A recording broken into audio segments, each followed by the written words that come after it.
13ª e última parte da série sobre os Filhos de Deus, Gênesis 6. Ao longo dessa série, cada um desses 13 vídeos apresentou um ou mais argumentos que solapam de uma vez por todas qualquer possibilidade desses seres mencionados em Gênesis 6:2 serem algo diferente de anjos caídos. Não tem como você trabalhar outra hipótese diferente, tendo em vista cada um dos pontos que eu coloquei, que eu observei ao longo desses 13 vídeos. E para fechar com chave de ouro, eu vou responder a uma questão que me foi muito perguntada durante esses vídeos, né? Propositalmente eu queria deixar essa questão por último, queria trabalhá-la por último, justamente porque eu sei que é o argumento-chave, né, digamos assim, a principal carta na manga que os defensores da teoria cetita possuem, né? Muitas vezes é a única, inclusive. E também é a questão que mais me foi indagada durante esse período, durante o tempo em que eu fui gravando essa série. Pessoal muito curioso, né? Como é que você explica isso? Calma, um dia eu vou fazer um vídeo a respeito. Mas me fala aí, como é que é isso? Como é que é essa questão? Calma que eu vou chegar lá, calma que eu vou chegar nela. Então, tanto os curiosos, né, quanto os defensores da teoria cetita, com certeza estavam esperando por esse vídeo, né? Então, deixei por último, não por acaso, não à toa. Eu vou responder aqui a questão do casamento, né? Porque não... Jesus fala que os anjos do céu não se casam, né? Como nós, como os humanos. E aí eles usam isso para dizer, olha, então Gênesis 6:2 é impossível serem anjos. Impossível serem anjos. Vamos lá em Mateus 22. Mateus 22. Vamos ler do 23.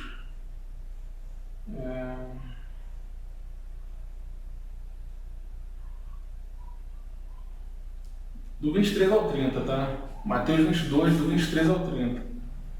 No mesmo dia chegaram junto dele os saduceus, que dizem não haver ressurreição, e o interrogaram, dizendo, Mestre, Moisés disse, se morrer alguém não tendo filhos, casará o seu irmão com a mulher dele, e suscitará descendência a seu irmão. Ora, houve entre nós 7 irmãos, e o primeiro, tendo casado, morreu, e não tendo descendência, deixou sua mulher a seu irmão. Da mesma sorte, o segundo e o terceiro, até o 7º. Por fim, depois de todos, morreu também a mulher. Portanto, na ressurreição, de qual dos 7 será a mulher, visto que todos a possuíram? Jesus, porém, respondendo, disse-lhes, errais, não conhecendo as Escrituras nem o poder de Deus, porque na ressurreição nem casam, nem são dados em casamento, mas serão como os anjos de Deus no céu. Então, para os defensores da teoria cetita, isso aqui acaba com a possibilidade dos filhos de Deus, Gênesis 6, serem anjos, porque aqui está dizendo muito claramente,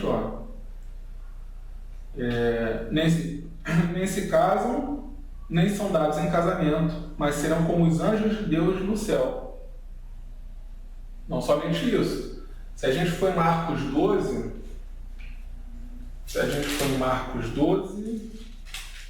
cadê? Em Marcos 12, temos uma passagem paralela, né? Temos o mesmo fato sob a narrativa de Marcos. E aí a gente pode, né, basicamente, o discurso, a resposta de Jesus é a mesma. A gente pode partir aqui para o ponto principal, onde ele diz: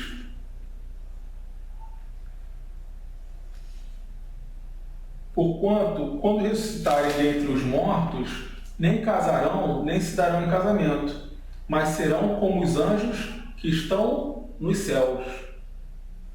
Então, aqui, Marcos fazendo coro com Mateus, de fato. Olha só. Nem se darão em casamento, mas serão como os anjos que estão nos céus. O que eu posso responder quanto a isso?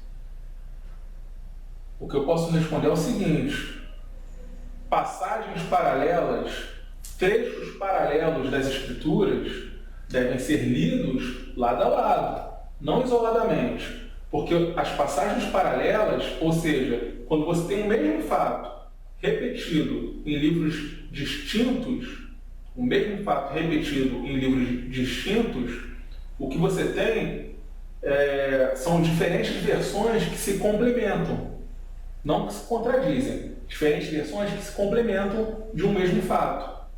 Então, você não pode só pegar dessas passagens paralelas aquelas que atestam o ponto que você quer defender e excluir uma terceira passagem paralela que acrescente uma informação, né, que não seja conveniente ao que você quer defender. Você não pode excluir uma passagem que seja conveniente ao que você quer defender se ela complementa a narrativa do texto base que você utiliza.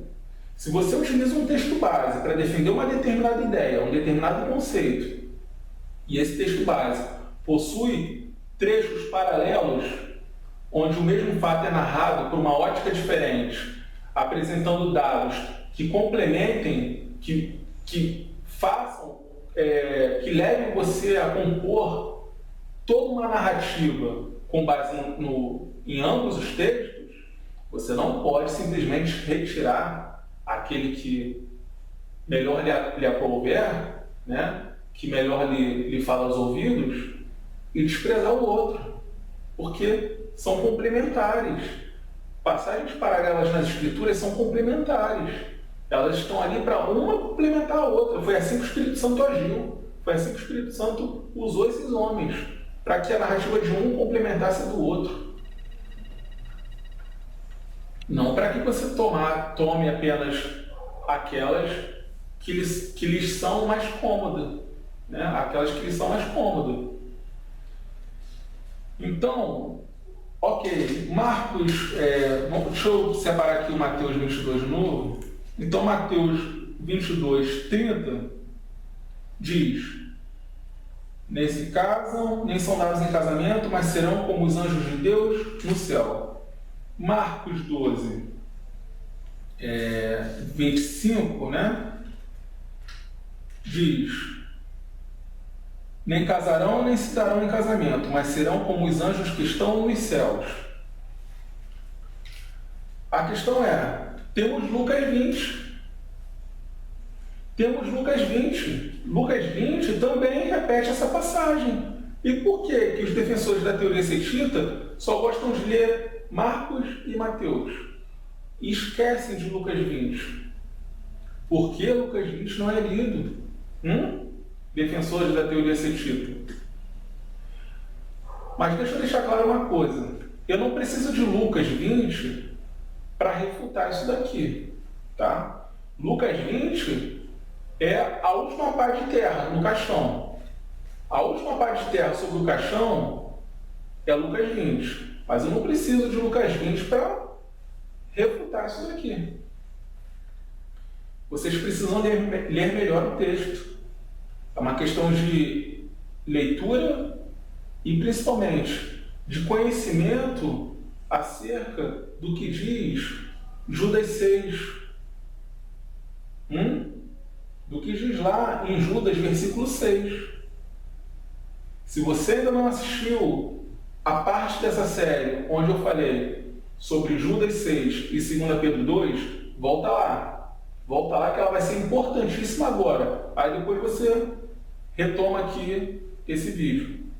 Importantíssima. Essa parte da série onde eu falei sobre Lucas 6 e 2 Pedro 2, 2, 4. Então, se você estiver a par de Judas 6, deixa eu vir aqui em Judas 6, né? Judas, versículo 6. E aos anjos que não guardaram o seu principado, mas deixaram a sua própria habitação, reservou na escuridão e em prisões eternas até o juízo daquele grande dia. Então nós já vimos nos vídeos anteriores que esses anjos aqui, de Judas 6, são os filhos de Deus de Gênesis 6. São os mesmos. Tá? Os mesmos caras aos quais o texto está se referindo aqui são aqueles lá de Gênesis 6. Isso é líquido e certo, volta nos vídeos anteriores que você vai confirmar.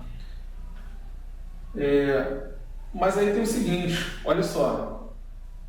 O que está falando sobre esses anjos aqui? Eles não guardaram o seu principado e deixaram a sua própria habitação.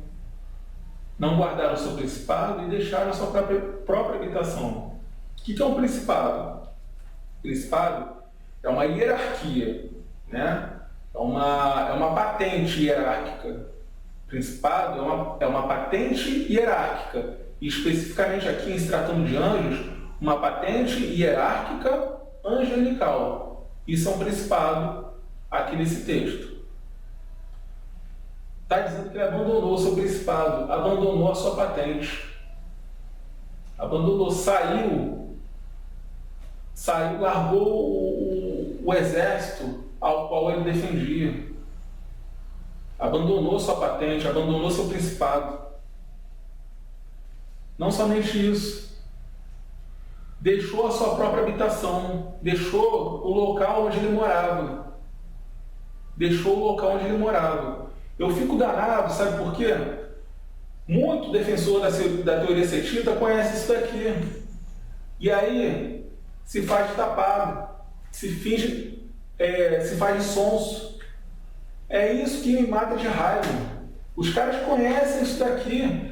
Aí vem me indagar, me fazer perguntinha em cima de Marcos 12 e de Mateus 22, né? Assim, por cima da carne seca, como se estivesse empurrando uma espada no meu estômago.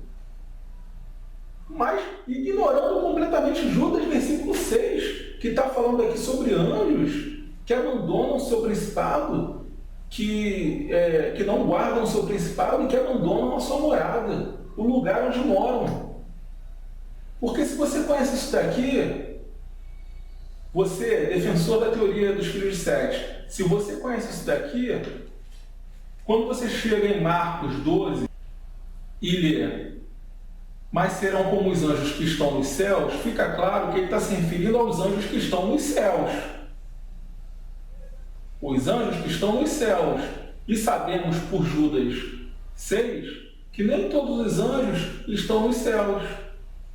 Se você pega Mateus 22, 30 e lê, mas serão como os anjos de Deus no céu, mas serão como os anjos de Deus no céu, e conhece Judas 6, você sabe que nem todos os anjos de Deus estão no céu. Por que eles não estão no céu? Porque abandonaram a sua morada, não guardaram o seu principado, abandonaram a sua própria morada. Então, deixe de ser cínico, deixe de ser sonso. Você conhece Judas, versículo 6. Você conhece 2 Pedro 2, 4. Vamos lá, rapidinho. 2 Pedro 2, 4.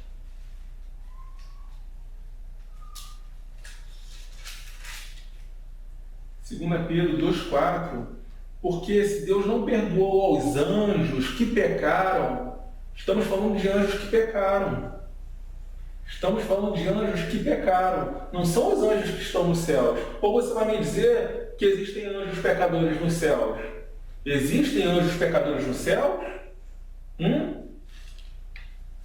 Por isso, eu não preciso de Lucas 20 para refutar. Aí eu pego essa Bíblia aqui, literal do texto tradicional, né? Eu vou em Judas, conforme eu já mostrei no outro vídeo, a respeito de Judas 6. Eu vou aqui em Judas, versículo 6, texto traduzido ao pé da letra, palavra por palavra que você encontra no grego. E para não ter conversa fiada, diz aqui o seguinte: e aos anjos, aqueles não havendo guardado o primeiro estado deles mesmos, aqueles não havendo guardado o primeiro estado deles mesmos, ou seja, uma mudança de estado, o primeiro estado deles mesmos foi abandonado. Qual o primeiro estado de um anjo? Supõe-se, né, estado de santidade, como os anjos que estão nos céus, conforme Marcos 12. Então, estado de santidade. Mas eles não guardaram. Aqui está dizendo, olha, não havendo guardado o primeiro estado deles mesmos. Ou seja, eles passaram para um segundo estado. Um segundo estado. Houve uma transformação, houve uma mutação. Eles eram uma coisa e viraram outra. Eles eram uma coisa e viraram outra diferente. Beleza. Aí diz aqui: mas havendo deixado a habitação que é de propriedade deles. Deixaram a habitação de propriedade deles, que é qual? O céu. Por origem, né? A habitação original deles, a habitação de propriedade deles aqui, a habitação original deles, o céu. Deixaram, como diz na CF, sua morada. Havendo deixado a habitação que é de propriedade deles, para o julgamento do grande dia em eternas correntes de aprisionamento debaixo de escuridão, tem ele guardado. Então, não tem o que discutir. Não estamos falando de anjos nos céus, não estamos falando de anjos em seu estado original, estamos falando de anjos modificados, abandonaram seu primeiro estado, abandonaram sua morada. Qual é a dificuldade? Sendo que tanto Mateus 22 quanto Marcos 12 deixam claros: anjos do céu, anjos nos céus, anjos que estão morando lá em cima. Gênesis 6, 2, claramente não são anjos que estão morando lá em cima, porque são anjos que estão se relacionando com mulheres aqui embaixo, gerando filhos através delas. Qual é a dificuldade de entender isso? É porque você não quer crer no bizarro. Admita, fala a verdade. Não, eu não posso crer no que é muito bizarro. Mas a Bíblia está dizendo isso, mas você não quer crer. Então fala, eu não quero crer. Tá? Mas não diga que a Bíblia não esteja dizendo. Não diga que a Bíblia não está falando isso, porque ela está. E aí, como eu disse, né, Lucas 20 é a última parte de terra no caixão. Lucas 20. Né? Pô, bacana, né? Você pega duas passagens paralelas e ignora a terceira. Logo a terceira, logo Lucas 20, que diz o seguinte: cadê? Deixa eu achar aqui. Lucas 20, versículo 34. Respondendo Jesus, disse-lhes: os filhos deste mundo casam-se e dão-se em casamento, mas os que forem ávidos, ou melhor, os que forem havidos por dignos de alcançar o mundo vindouro e a ressurreição dentre os mortos, nem hão de casar, nem ser dados em casamento, porque já não podem mais morrer, pois são iguais aos anjos, e são filhos de Deus, sendo filhos da ressurreição. Esse versículo 36 aqui encerra com chave de ouro, porque já não podem mais morrer, pois são iguais aos anjos, e são filhos de Deus, sendo filhos da ressurreição. Lucas 20 nos mostra por que seremos iguais aos anjos. Lucas 20 nos mostra no que seremos iguais aos anjos. Aí vocês vão pensar, porque não vai fazer sexo. Não é por causa disso. Lucas 6 nos mostra exatamente o que Cristo quis dizer a respeito de sermos iguais aos anjos nos céus. Ele está falando claramente aqui. Porque já não podem mais morrer. Por que já não podem mais morrer? Porque são iguais aos anjos. Por que são iguais aos anjos? Porque já não podem mais morrer. Deu para entender, né? E aí ele vem depois, é muito sugestivo, ele vem depois e fala: e são filhos de Deus. Ah, papai, são filhos de Deus. E são filhos de Deus. Ele encaixa, olha só, essa palavra filhos de Deus, no grego, ela tem o mesmo sentido do Benai Elohim, filhos de Deus do hebraico, tá? São espíritos em corpos, são seres em corpos espirituais. O mesmo sentido, porque quando a Bíblia nos chama de filhos de Deus, ela está se referindo ao nosso estado glorificado, tá? Não é o nosso atual estado, é ao nosso estado lá na frente, em corpos glorificados. É a isso que a Bíblia está se referindo quando nos chama de filhos de Deus. Já falamos sobre isso em vídeos anteriores.